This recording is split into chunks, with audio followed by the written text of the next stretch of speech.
This Marquee Dragon video is sponsored by Shattered Crystal, game codes, and items. Hello, I'm Marquee Dragon, also known as Marcus Eikenberry in real life, and this is bonus part 13 in a 12-part series. I know, math doesn't work out very well, does it? Well, that's okay. So this is a unexpected 13th episode to the 12-part series of virtual property theft as inspired by Nicholas Patterson of Deakin University in Australia. And he's a Ph.D. candidate working on his Ph.D. in virtual property theft. And this is something that's near and dear to my heart, that this whole subject, because I deal with virtual property theft every single day. At Shattered Crystal, we sell a lot of virtual goods. They're all intangible goods. They are things like codes that equal subscriptions or equal items in game, or we even have direct delivery in some games to where, you make a purchase and gold instantly appears in your backpack. And of course, it's all above board, but there are those who would like to steal from us. And we get stolen from daily. And that's a huge problem, and that is why I am so passionate about this subject and very supportive of what Nicholas is doing, because we need some good knights in shining armor in this industry. So over the series, we've had all kinds of questions, but there really was a couple of items that I felt Nicholas did not ask and I did not touch on. And so I wanted to kind of start out, where these markets started. I've touched on this just a little bit, but basically these markets really first appeared in Ultima Online, and that's where there were some games that were prior to Ultima Online where some of these transactions did take place, like Meridian 59, and then there was a couple of other games, and MUDs, if multi-user dungeons, if you consider that to be kind of in the same realm, which I think they are. And so this whole idea of an item being traded for real-world cash was really a big surprise to everyone, and not something that was in any of their business plans. And it was, I guess just unexpected, and so they didn't know how to deal with it. And with that, there was no tools in place for how to avoid any theft, to avoid any of these other problems that came up from this. Now, the reason that these markets appeared is because there were needs that were not being met of the players. And so the game publisher just wasn't meeting these needs. And it wasn't because they didn't want to, it was because they didn't even know that those needs existed. And these days it's handled a bit differently, but back then there was just nothing in place for this, and so it became really the Wild West. And that's why, one of the reasons it was such a Wild West, that when I started brokering, I'll call it, in Ultima Online, there was just a couple of other people that appeared on the scene around the same time I did. By the time we were, say, 3 years into it, the game industry still didn't really know how to handle it, except to say, we're going to ban you if you do it, if you get caught.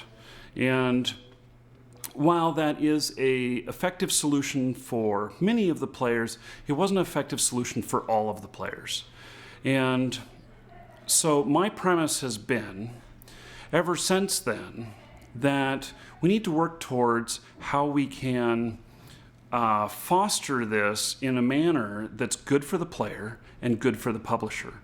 And that has come about in free-to-play. So I don't know when the first free-to-play game came out, but free-to-play had an interesting side effect in the fact that, maybe its roots go all the way back to shareware. And it'd be only you old BBS guys that would even remember the term shareware. So basically, it had a really interesting effect that it devaluated the secondary market because the primary market could compete against anybody working in the secondary market and could do it very effectively, very, very, very cost effectively. And so the farmers then are like, we can't compete with this, and so they move on to other games. Right now, I'll just use the difference between World of Warcraft and Runes of Magic. Now, in World of Warcraft, they boast, 11 million subscribers, something like that. And in Runes of Magic, I'm not sure where the number is, but the last number that I saw published was 2 million subscribers. So it's around 20% of the total of World of Warcraft. Now, the difference between these two games is that Runes of Magic is free to play.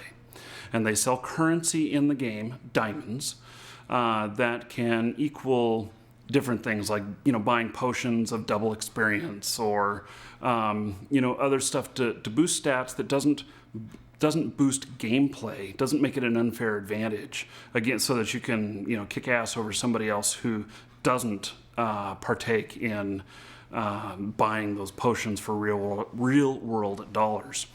So they have these diamonds that can be traded in for that.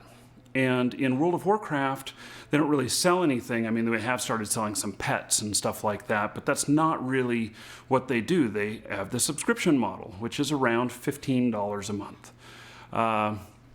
So the two different methods, though, the farmers look at these much different. There is a little bit of farming in Runes of Magic, but there is not even 20% of the resellers that there are in for World of Warcraft. And I think that this is, testament to how it can be used effectively to combat this. Now, there is a secondary market even in Runes of Magic, and but they have effectively squashed the majority of it, and the prices that I see World of Warcraft Gold, or not World of Warcraft, Runes of Magic Gold being sold for is really an enormous amount of gold for just a little bit of money.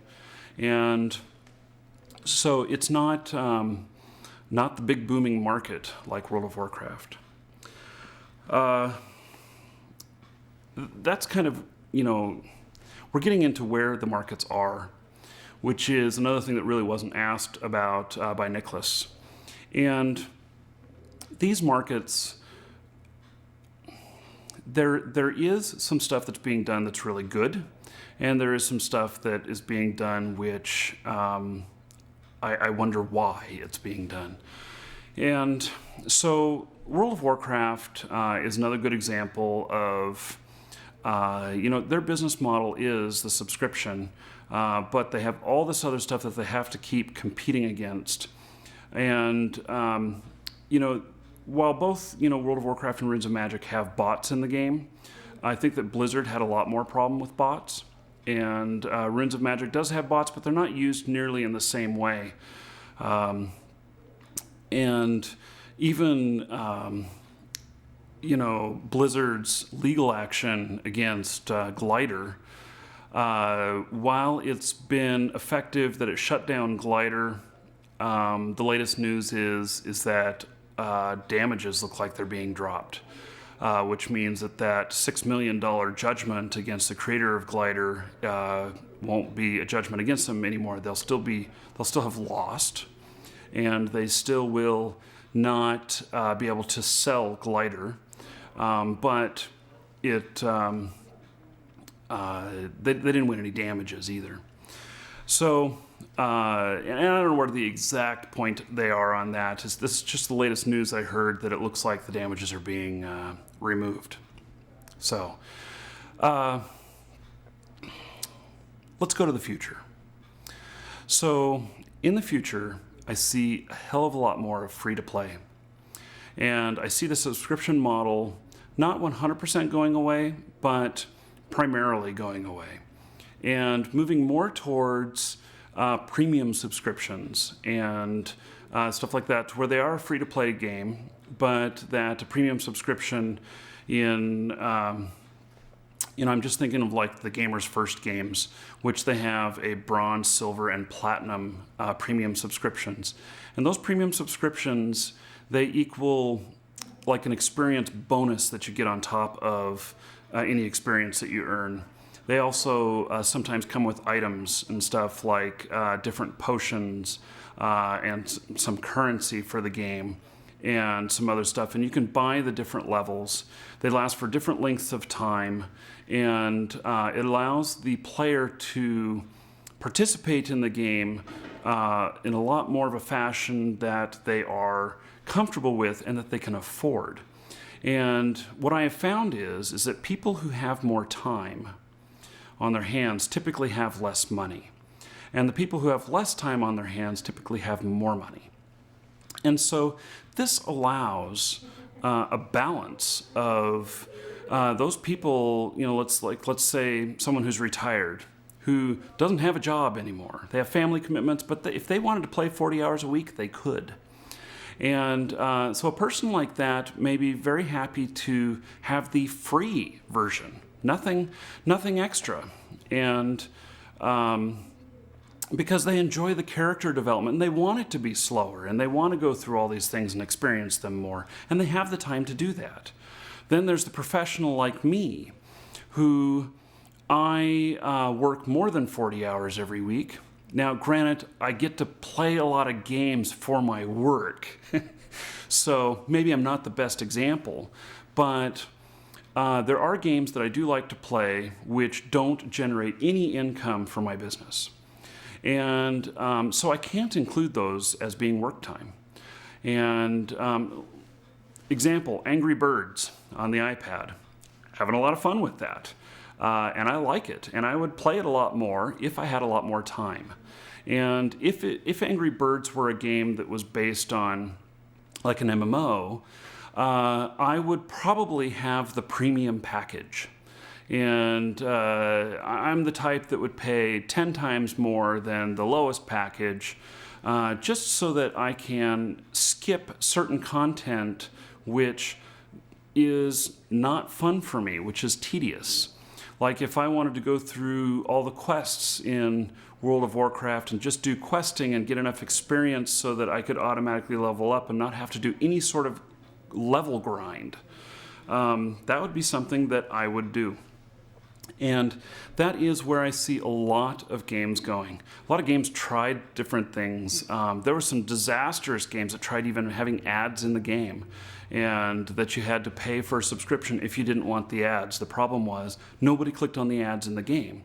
And it really, the ads in the game abused the player experience. And when I say abused, I really mean abused, because it really took away from the game experience. You're not playing these games, you're playing these games for the experience, for the release, for the escape.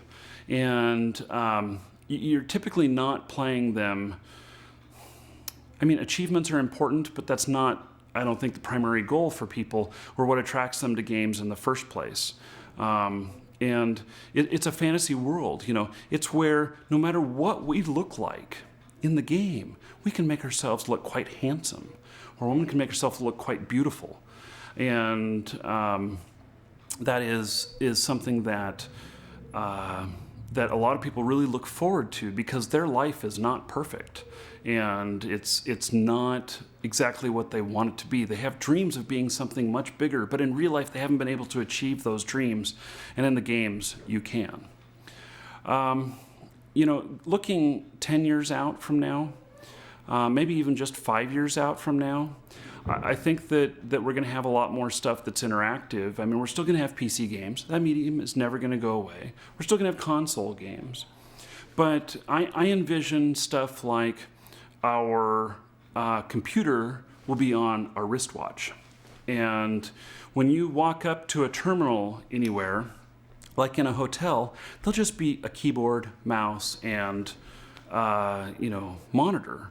and you walk up, your watch, your computer automatically interfaces with the other stuff, and you automatically communicate with it in that method, and so you carry your computer with you everywhere. Or maybe it'll be in your smartphone. So actually that's probably a lot more likely. You know, we'll have optional things like glasses where I can display the information on the inside of my lenses so I can just look at it and I can operate my computer while I'm walking. Think of the games that we could play in that fashion, and I don't know yet how they would be monetized, but stuff like this I think is going to be possible. We're going to be able to bind a lot more socially. We're going to be able to have a lot of these good elements that we see in a lot of these games, and we're going to combine them with something new that no one has even thought of yet. And in all of these areas, so I'm talking a bunch of dreamy stuff here, in all of these areas, there's still going to be crime. There's still going to be abuse. There's still going to be all of these people who look to exploit the system any way they can. And for that reason, Nicholas, you are very needed and wanted in this industry. And you get your degree done, and I will be the first person to introduce you to all kinds of companies that could use your expertise. And so your job, I think you'll have a long job, a long career, even though in 10 years from now, it won't look anything like what we've got currently. So anyway, Nicholas, thank you very much for having posed these questions to me. It was a great series. And in fact, I think we're going to do more series in the future, especially a lot more on-the-road stuff. And because that's been fun, so while I'm traveling, we'll have some sort of on-the-road videos. And Nicholas, if you have any more questions, any more follow-ups, feel free to email me. You've got my email address, and I'd love to hear from you. I'm Marky Dragon. Take care.